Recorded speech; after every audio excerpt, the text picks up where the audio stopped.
Hello students, ഇന്ന് നമ്മൾ നോക്കാൻ പോകുന്നത് മാനേജ്മെൻറ്റ് അക്കൗണ്ടിംഗ് എന്ന സബ്ജക്റ്റാണ്. അതിനകത്തെ second module financial statement analysis. ആ ഫിനാൻഷ്യൽ സ്റ്റേറ്റ്മെൻറ്റ് അനാലിസിസിലെ ഫസ്റ്റത്തെ ടോപ്പിക്കാണ് comparative statements. Comparative statements 2 types ആണ് ഉള്ളത്. ഒന്ന് കമ്പാരിറ്റീവ് ബാലൻസ് ഷീറ്റും ഒന്ന് കമ്പാരിറ്റീവ് ഇൻകം സ്റ്റേറ്റ്മെൻറ്റും. ഇന്ന് നമ്മൾ നോക്കാൻ പോകുന്നത് കമ്പാരിറ്റീവ് ബാലൻസ് ഷീറ്റാണ്. എങ്ങനെയാണ് കമ്പാരിറ്റീവ് ബാലൻസ് ഷീറ്റ് ചെയ്യേണ്ടത്? അപ്പോൾ എന്താണ് comparative balance sheet? Comparative balance sheet എന്ന് പറഞ്ഞാൽ നമ്മളുടെ ഈ വർഷത്തെ കറണ്ട് ഇയറിലെ ബാലൻസ് ഷീറ്റ് ഇതിന് മുന്നത്തെ ഏതെങ്കിലും ഇയറിലെ ബാലൻസ് ഷീറ്റ് തമ്മിൽ കമ്പയർ ചെയ്ത് നോക്കുക. അതായത് നമ്മളുടെ അസറ്റുകൾക്ക് എന്തൊക്കെ വ്യത്യാസങ്ങൾ വന്നു, ലയബിലിറ്റീസിന് എന്തൊക്കെ വ്യത്യാസങ്ങൾ വന്നു എന്നുള്ളത് കമ്പയർ ചെയ്യുക എന്നുള്ളൊരു ഉദ്ദേശമാണ് കമ്പാരിറ്റീവ് ബാലൻസ് ഷീറ്റ് കൊണ്ട് ചെയ്യുന്നത്. അപ്പോൾ ഇതെങ്ങനെയാണ് ചെയ്യേണ്ടത് എന്ന് നമുക്കൊരു പ്രോബ്ലത്തിലൂടെ നോക്കാം. ഞാനിവിടെ എടുത്തേക്കുന്നത് ഇല്ലുസ്ട്രേഷൻ 2 ആണ്. KGC നായരൻ ടെക്സ്റ്റ് ബുക്കിലെ ഇല്ലുസ്ട്രേഷൻ 2 പേജ് നമ്പർ 2.15. ഈ ക്വസ്റ്റ്യൻ ആണ് ഇന്ന് നമ്മൾ ഡിസ്കസ് ചെയ്യാൻ പോകുന്നത്. ക്വസ്റ്റ്യനിൽ നമുക്ക് അവൈലബിൾ ആയിട്ടുള്ള ഡാറ്റ ഇതാണ്. ഒരു ബാലൻസ് ഷീറ്റ് തന്നിട്ടുണ്ട്. 2015 ബാലൻസ് ഷീറ്റും ഉണ്ട്, 2016 ബാലൻസ് ഷീറ്റും ഉണ്ട്. ഈ balance sheet comparative balance sheet ആയിട്ട് എഴുതുക എന്നുള്ളതാണ് പറഞ്ഞേക്കുന്നത്. ആൻഡ് ഇൻറ്റർപ്രറ്റ് ദ റിസൾട്ട് എന്നും കൂടെ പറഞ്ഞിട്ടുണ്ട്. ഓക്കെ, അപ്പോൾ ഇതിൻ്റെ സൊല്യൂഷൻ എങ്ങനെയാണ് ചെയ്യേണ്ടത് എന്ന് നമുക്ക് നോക്കാം.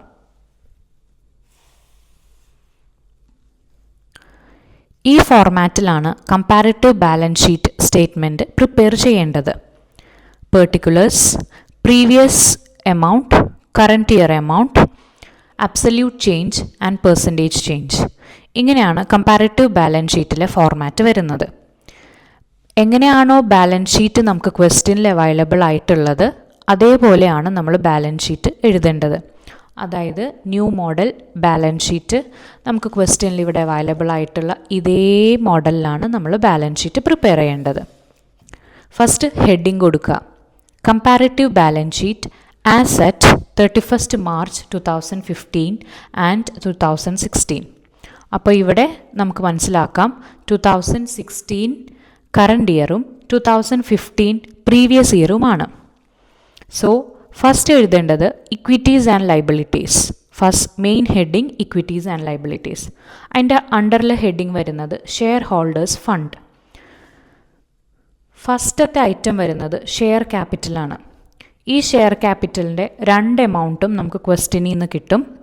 പ്രീവിയസ് ഇയറിൻ്റെ എമൗണ്ടും കറണ്ട് ഇയറിൻ്റെ എമൗണ്ടും. അതായത് previous year 2015 amount 8 lakh, current year 2016 amount 10 lakh. ഇത്രയും 2 കോളമാണ് നമുക്ക് ക്വസ്റ്റ്യനിൽ നിന്ന് അവൈലബിൾ ആയിട്ടുള്ളത്. ബാക്കി 2 കോളമാണ് നമ്മൾ കാൽക്കുലേറ്റ് ചെയ്യേണ്ടത്. അതിനകത്ത് മൂന്നാമത്തെ കോളം അബ്സല്യൂട്ട് ചേഞ്ച് ആണ്. അബ്സല്യൂട്ട് ചേഞ്ച് നമ്മൾ എങ്ങനെയാണ് ചെയ്യേണ്ടതെന്ന് വെച്ചാൽ B മൈനസ് A ഇങ്ങനെയാണ് കാൽക്കുലേറ്റ് ചെയ്യേണ്ടത്. അതായത് current year minus previous year. Current year വാല്യൂവിൽ നിന്നും പ്രീവിയസ് ഇയറിലെ വാല്യൂ മൈനസ് ചെയ്യുക. അപ്പോഴാണ് നമുക്ക് അബ്സല്യൂട്ട് ചേഞ്ച് കിട്ടുന്നത്. ഇവിടെ ആണെങ്കിൽ 10 lakhൽ നിന്നും 8 lakh മൈനസ് ചെയ്യുമ്പോൾ 2 lakh കിട്ടും. ഇങ്ങനെയാണ് അബ്സല്യൂട്ട് ചേഞ്ച് കാൽക്കുലേറ്റ് ചെയ്യേണ്ടത്. നെക്സ്റ്റ് കോളമാണ് percentage change. Percentage change calculate ചെയ്യേണ്ടത് അബ്സല്യൂട്ട് ചേഞ്ചിൽ നിന്നും ഡിവൈഡഡ് ബൈ പ്രീവിയസ് ഇയർ, അതായത് C/A ഇൻറ്റു 100 ഇങ്ങനെയാണ് കാൽക്കുലേറ്റ് ചെയ്യേണ്ടത്. ഇവിടെ എങ്ങനെയാണെന്ന് വെച്ചാൽ 2 lakhൽ നിന്നും 8 lakh ഡിവൈഡ് ചെയ്യുക into 100, which means 2 lakh divided by 8 lakh into 100. ഇങ്ങനെയാണ് പെർസെൻറ്റേജ് ചേഞ്ച് കാൽക്കുലേറ്റ് ചെയ്യേണ്ടത്. ഇങ്ങനെ ഓരോ ഐറ്റവും നമ്മൾ കാൽക്കുലേറ്റ് ചെയ്യണം. ഞാനൊന്നും കൂടെ റിപ്പീറ്റ് ചെയ്യാം. ഒരു ഐറ്റം ഷെയർ ക്യാപിറ്റൽ എടുത്തു കഴിഞ്ഞാൽ പ്രീവിയസ് ഇയർ എമൗണ്ട് എഴുതുക, കറണ്ട് ഇയർ എമൗണ്ട് എഴുതുക. അബ്സല്യൂട്ട് ചേഞ്ച് കണ്ടുപിടിക്കാൻ കറണ്ട് ഇയറിൽ നിന്നും പ്രീവിയസ് ഇയർ മൈനസ് ചെയ്തതാണ് അബ്സല്യൂട്ട് ചേഞ്ച്. പെർസെൻറ്റേജ് ചേഞ്ച് കണ്ടുപിടിക്കേണ്ടത് absolute change divided by previous year into 100. അങ്ങനെയാണ് പെർസെൻറ്റേജ് ചേഞ്ച് കിട്ടുന്നത്. ഇങ്ങനെ ഓരോ ഐറ്റവും നമ്മൾ കാൽക്കുലേറ്റ് ചെയ്യണം. ഇപ്പോൾ ഷെയർ ക്യാപിറ്റൽ കാൽക്കുലേറ്റ് ചെയ്യണം, അത് കഴിഞ്ഞ് റിസർവ്സ് ആൻഡ് സർപ്ലസ്.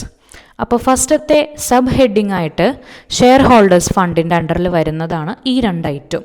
അപ്പോൾ ഒരു സബ് ടോട്ടൽ കണ്ടുപിടിക്കാം. സബ് ടോട്ടൽ ഇത് രണ്ടും കൂടെ ടോട്ടൽ ചെയ്താൽ 11 lakh നമുക്ക് കിട്ടും. 8 lakh + 3 lakh. അതുപോലെ 10 lakh പ്ലസ് 4 lakh ചെയ്താൽ 14 lakh നമുക്ക് കിട്ടും. പക്ഷെ ഒരിക്കലും അബ്സല്യൂട്ട് ചേഞ്ചോ പെർസെൻറ്റേജ് ചേഞ്ചോ ജസ്റ്റ് നിങ്ങൾ ആഡ് ചെയ്ത് വെക്കരുത്.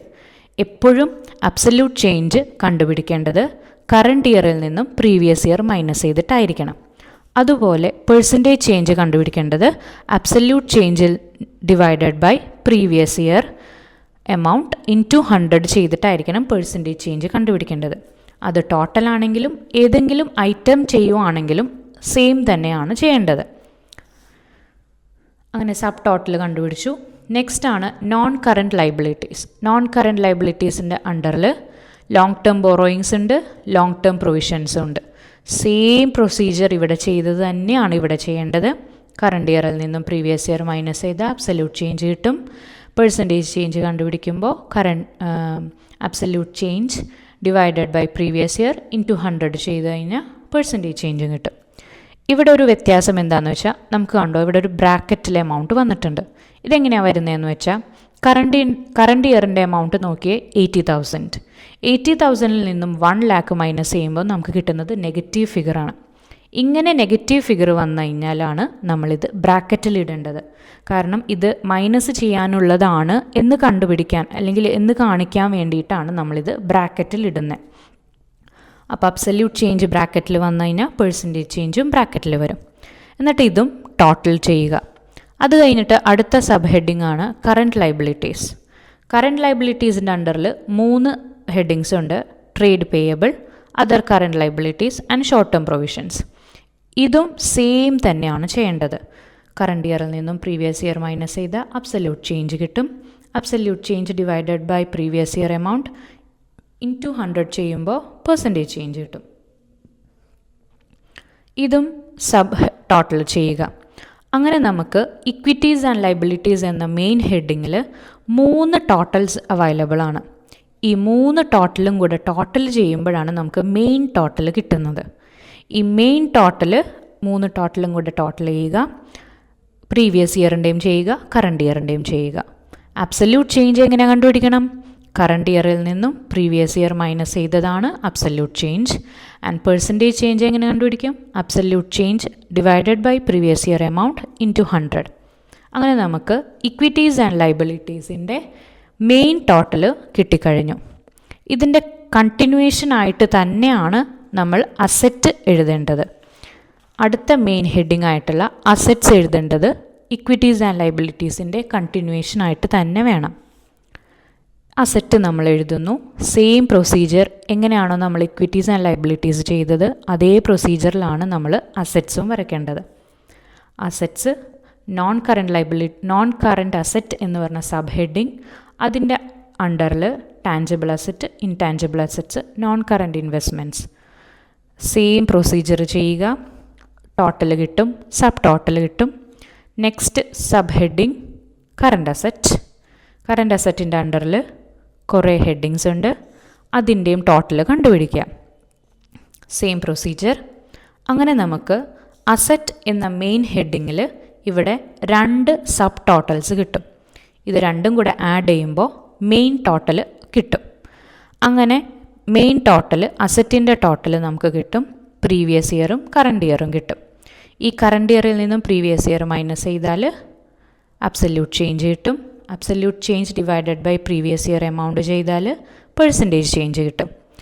ഇങ്ങനെയാണ് ഇക്വിറ്റീസ് ആൻഡ് ലൈബിലിറ്റീസിൻ്റെയും അസറ്റിൻ്റെയും കമ്പാരിറ്റീവ് ബാലൻസ് ഷീറ്റ് നമ്മൾ പ്രിപ്പയർ ചെയ്യേണ്ടത്.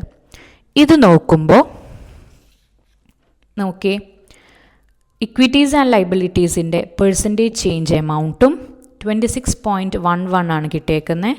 ആ എമൗണ്ടും അസറ്റിൻ്റെ ടോട്ടലിൻ്റെ പെർസെൻറ്റേജ് എമൗണ്ടും സെയിം ആയിരിക്കും, 26.11. ഇങ്ങനെയാണ് നമ്മൾ കമ്പാരിറ്റീവ് ബാലൻസ് ഷീറ്റ് പ്രിപ്പയർ ചെയ്യേണ്ടത്. ഇനി മെയിനായിട്ട് നോട്ട് ചെയ്യേണ്ട ഒരു പോയിൻ്റ് എന്താണെന്ന് വെച്ചാൽ, നിങ്ങൾക്ക് ക്വസ്റ്റ്യനിൽ പ്രത്യേകം എടുത്തു പറഞ്ഞിട്ടുണ്ട് ഇൻറ്റർപ്രറ്റ് ദ റിസൾട്ട്. അതുകൊണ്ട് ഇൻറ്റർപ്രിറ്റേഷൻ എഴുതാൻ ഒരിക്കലും മറന്നു പോകരുത്. ഒരു 5 പോയിൻറ്റ്സ് എങ്കിലും, മിനിമം ഒരു 5 പോയിൻറ്റ്സ് എങ്കിലും നിങ്ങൾ എഴുതി വെക്കണം. അത് നിങ്ങൾക്ക് ഇഷ്ടമുള്ളതുപോലെ ഇതിൽ നിന്ന് നിങ്ങൾക്ക് എന്താണോ കണ്ടുപിടിക്കാൻ പറ്റുന്നത് അതുപോലെ നിങ്ങൾക്ക് പോയിൻറ്റ്സ് ആക്കിയിട്ട് എഴുതാം. ഫോർ എക്സാമ്പിൾ, ഇവിടെ കറണ്ട് അസറ്റ്സ് നോക്കിയേ. കറണ്ട് അസറ്റിൻ്റെ ടോട്ടൽ നോക്കുമ്പോൾ പ്രീവിയസ് ഇയറിൽ 10,30,000 ആണ്.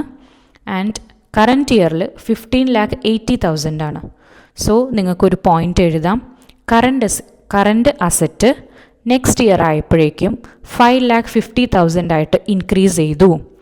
അതായത് 53.40% കറൻറ്റ് അസറ്റിന് ഇൻക്രീസ് സംഭവിച്ചു എന്നുള്ളത് ഒരു പോയിൻ്റ് എഴുതാം. അതുപോലെ നിങ്ങൾക്ക് ഈ കമ്പാരിറ്റീവ് ബാലൻസ് ഷീറ്റ് നോക്കുമ്പോൾ എന്താണോ മനസ്സിലാവുന്ന അത് ഒരു മിനിമം 5 പോയിൻറ്റ്സ് എങ്കിലും ഇൻ്റർപ്രിട്ടേഷൻ എഴുതി വയ്ക്കണം. ഇങ്ങനെയാണ് കമ്പാരിറ്റീവ് ബാലൻസ് ഷീറ്റ് പ്രിപ്പയർ ചെയ്യേണ്ടത്.